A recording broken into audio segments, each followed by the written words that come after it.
ठीक है?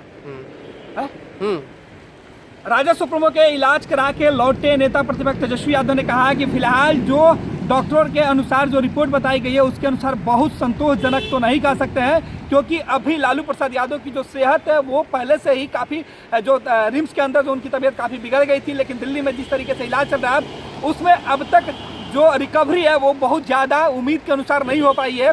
तेजस्वी यादव का कहना है कि अभी जो दवाइयाँ चल रही हैं उसका असर धीरे धीरे होगा, हालांकि पहले से थोड़ी सी बेहतर स्वास्थ्य जरूर है लेकिन पूरी तरीके से संतोषजनक नहीं है।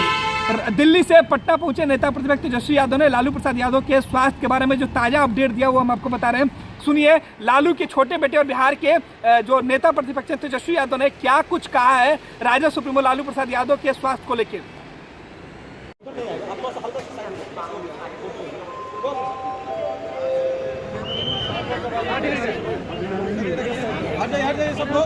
सर आप सामने तेजस्वी जी दिल्ली से आए हैं। लालू की तबीयत कैसी है? नहीं चटेगा, नहीं चटेगा। सब लोगों को पता है, सब लगा दिया। हल्ला नहीं कर भाई, अरे माइक पकड़िए। तेजस्वी की तबीयत कैसी है? अरे माइक पकड़िए।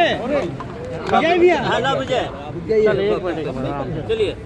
सब लोग जानते हैं कि शिकायत मिलने पे जी सांस लेने में जो कठिनाई आ रही है, जब दम टूट रहा था तो हम लोग ठीक है ना, विशेष अनुमति लेकर के रांची गए थे और उनकी जो शिकायत थी खास तौर पे निमोनिया डिटेक्ट हुआ शिकायत होने के बाद। लंग्स में जो है वो पानी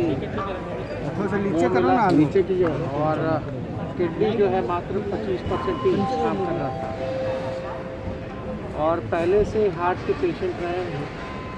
ब्लड टेस्ट वगैरह कराने के बाद जो है जो रिपोर्ट उतना सेटिस्फैक्शन रिपोर्ट नहीं आया था, इसलिए वहाँ के रिम्स के डॉक्टरों ने दिल्ली की ये जो है रिकमेंडेशन दिया गया क्योंकि किडनी विडनी के जो है इलाज वगैरह वहाँ स्पष्ट रूप से हो नहीं पाता, जो बेहतर इलाज एम्स दिल्ली दे देता है। जैसे मास्क हटा लीजिए ना, आवाज़ कम आ रहा।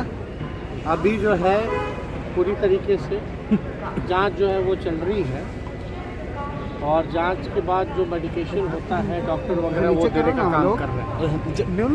अभी स्थिति जो है कुछ दिनों बाद ही बेहतर पता चल पाएगा क्योंकि दवा का असर जो है वो कुछ दिन बाद दिखता है, लेकिन ये उम्र होने के बाद एक जो लॉन्ग टर्म जो प्रॉब्लम है ये तो रहेगा ही क्योंकि हार्ट के पेशेंट रहे हैं, किडनी का फंक्शन है। अभी सबसे इम्पोर्टेंट जो है वो देखा जा रहा है कि कहीं ना कहीं से जो ब्लड क्लॉटिंग की जो समस्या आए बॉडी में उसको प्रिवेंट किया। तो अभी ये हम लोग सब लोग जो है आनंद फानंद में फिर हम लोग यहाँ एम्बुलेंस से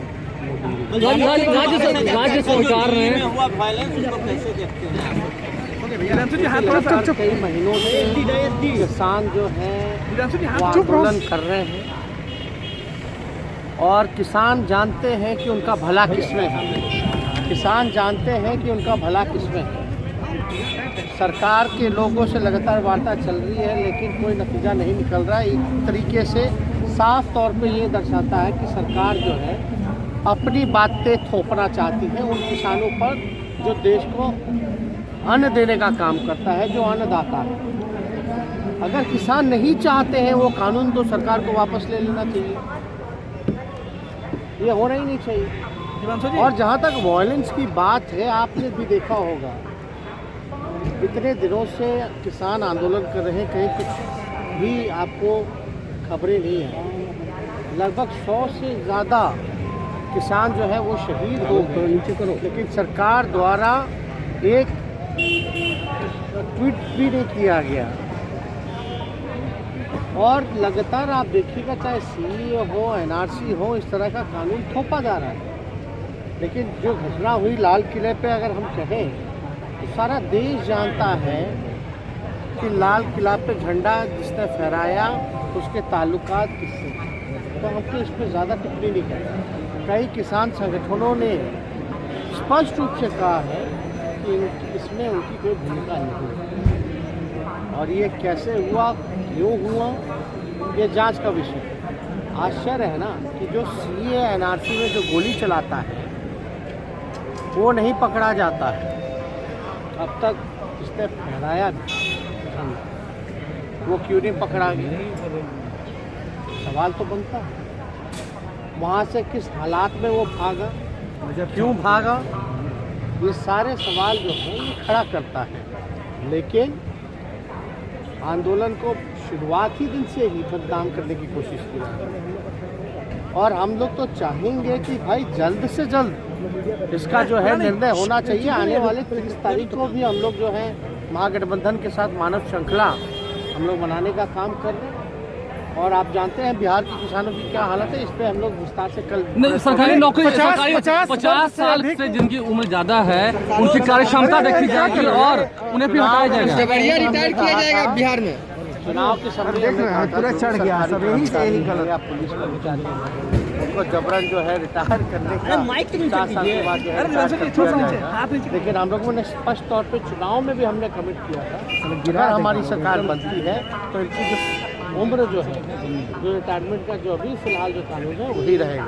लेकिन सरकार देखिए हाथ नीचे कीजिए ना आप। वो 50 साल वाले जो अरे भाई आप रिटायर्ड हाथ होंगे नीचे कीजिए ना, लोगों आप उनके ऊपर बच्चे करते क्या हैं। है, पाँव नीचे उनको रोजगार मिला है क्या? वो तो बेरोजगार है। बाप भी अब बेरोजगार हो जाएगा, बेटा भी बेरोजगार। इस फरमान को कैसे देखते हैं? फरमान कैसा